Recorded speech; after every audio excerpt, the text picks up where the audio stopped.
మీకిప్పుడు పరిచయం చేయబోయే అన్న పేరు గంగన్న. అన్న ఎన్నో దొంగతనాలు దోపిడీలు చేసిండు. అన్న నిన్న రాత్రి మన స్టూడియోకి దొంగతనంకు వస్తే దొరకబట్టి తీసుకొచ్చాను. అన్నతో ఈరోజు మన బాతకాని విత్ బద్రిలో బాతకాని పెడదాం. అన్న నమస్తే. మస్తేనే అన్న. మీరు దొంగతనాలు ఎన్ని ఏళ్ళ నుంచి చేస్తున్నారే? ఓ 30 సంవత్సరాల నుంచి అన్న. ఇప్పటిదాకా ఎన్ని దొంగతనాలు దోపిడీలు చేసి ఉంటారు? ఓ 1000 దొంగతనాలు, 500 దోపిడీలు. అయితే బాగానే సంపాదించి ఉంటారు. ఏం లేదన్న, ఏదో బతకడానికి ఉన్నది, పూట గడవట్లేదు.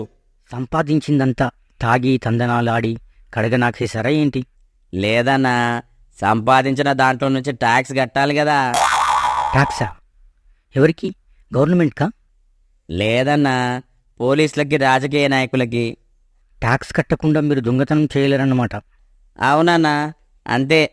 అప్పట్లో బాగానే దోచుకున్నారు, ట్యాక్స్ కట్టారు. ఓకే, మరి ఇప్పుడు మీ దొంగల పరిస్థితి ఎలా ఉంది?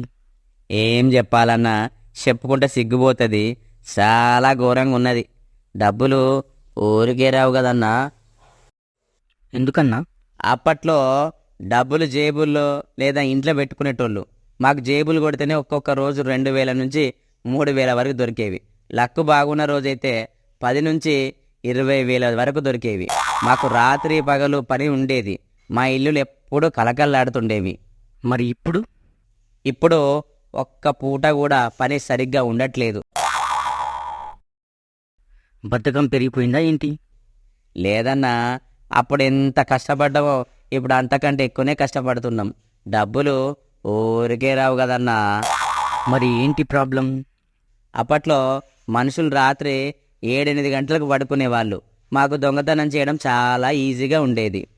మరి ఇప్పుడు? ఏం చెప్పమంటావన్నా, టీవీ చూస్తూ 10-12 గంటలకు గుర్రు పెట్టి నిద్రపోయేటోళ్ళు. ఇప్పుడు ఈ మొబైల్ ఫోన్ వచ్చాక ఒక్కడు కూడా రాత్రులు నిద్రపోతలేడు. ఫోన్లో సినిమాలు, గేమ్లు, రీల్స్, షార్ట్స్ చూస్తూ రాత్రంతా మేలుకొని ఉంటారు. ఇక దొంగతనం చేయడానికి మాకు ఛాన్సే లేదు. అసలు ఎప్పుడు ఇంటికి వాడే వాచ్మెను, ఇంటికో సీసీ కెమెరా, గల్లీలో సీసీ కెమెరాలు, ఒక్కడు కూడా సరిగ్గా నిద్రపోరు. ఇంటి ముందున్న కుక్కలు, చెట్టు మీదున్న గబిలాలు, శ్మశానంలో ఉన్న దయ్యాలు, రాత్రి అయిందంటే కనీసం కాసేపన్నా కునుకుదిత్తే గాని ఈ మనుషులు మొబైల్ ఫోన్లలో తెల్లవార్లు మునిగే ఉన్నారు.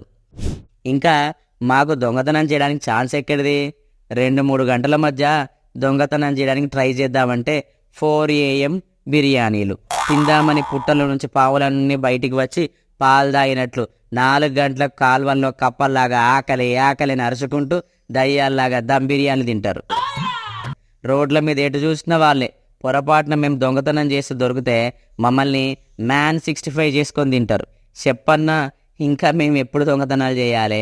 కరెక్టే అన్నా, కానీ జేబులు కొట్టొచ్చు, చైన్ స్నాచింగ్లు చేసుకోవచ్చుగా.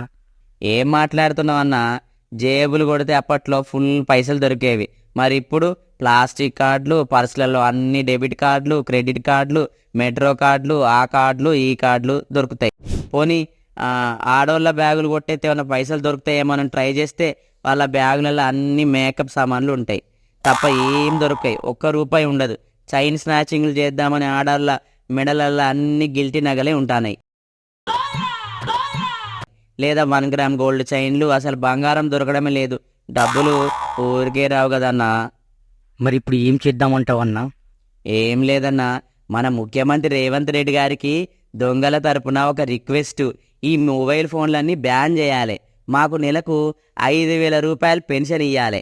అలాగే ముందు ముందు మాకు ఆన్లైన్ దొంగతనాలు చేయడానికి కోచింగ్ సెంటర్లు పెట్టి కోచింగ్ ఇవ్వాలి. వీలైతే మమ్మల్ని లేటెస్ట్ టెక్నాలజీతో పాటు AI, అదే ఆర్టిఫిషియల్ ఇంటెలిజెన్స్ కోర్సులో అప్డేట్ చేయాలి. రాత్రిళ్ళు మేము దొంగతనం చేసుకోవడానికి 2 గంటల నుంచి 4 గంటల వరకు పోలీస్ పెట్రోలింగ్ ఉండకూడదు. అందరు ఆడోళ్ళని మెడలో అసలు బంగారం, అదే ఒరిజినల్ బంగారం వేసుకోమని ఒక కఠిన నిబంధన పెట్టాలి.